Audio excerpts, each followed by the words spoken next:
আসসালামু আলাইকুম বন্ধুরা, কেমন আছেন সবাই? আশা করি ভালো আছেন। লুনা ব্লগস ভিডিতে সবাইকে স্বাগতম। তো হ্যাঁ, ভাইরার ছোট ভাই তাদের বাসায় আমাদেরকে দাওয়াত দিয়েছে, তাই কিছু মিষ্টি কেনাকাটা করলাম। মিষ্টির দোকানে এসে মিষ্টির দাম জিজ্ঞেস করলাম, মিষ্টি কেনাকাটা করলাম, কিছু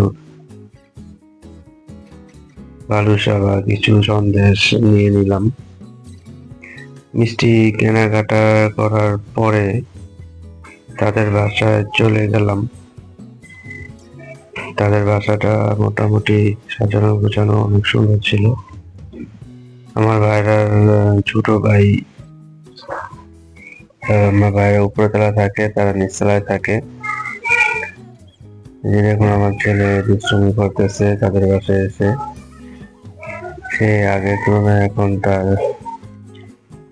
দুষ্টুমি আগের তুলনায় অনেক বেড়েছে, কারণ সে আস্তে আস্তে বড় হচ্ছে। সে অনেক দুষ্টুমি করেন। আমাদের খাওয়া দাওয়ার পালা শুরু হয়ে গেছে। সবাই মিলে এক টেবিলে বসলাম। তারা অনেক খাবার আয়োজন করেছিল। খাবারগুলো অনেক মজাদার হয়েছিল।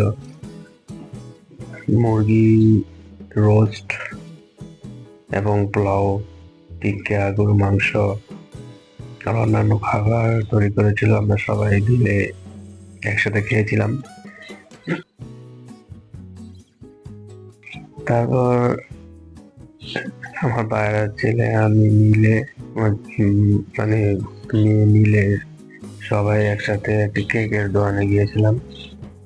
ভাইয়ের ছেলে এবং আমি বলতেছি কেক খাবে, তাই কেকের দোকানে গিয়ে একটি কেক কিনলাম। ছোট খাটোর ভিতরে একটি কেক কিনলাম।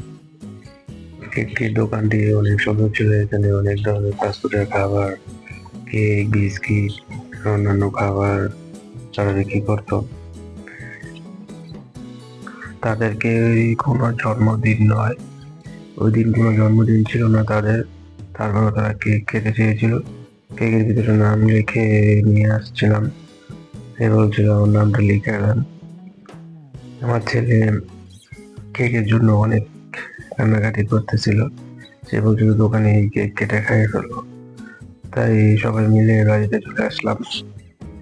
যদি এই ভিডিওটি আপনাদের ভালো লাগে তাহলে একটি লাইক করবেন, কমেন্টস করবেন এবং ভিডিওটি দয়া করে পুরো দেখবেন। কোনো খারাপ মন্তব্য করবেন না। এরা তিনজন মিলে কেকটি কাটতেছে। তো আসসালামু আলাইকুম।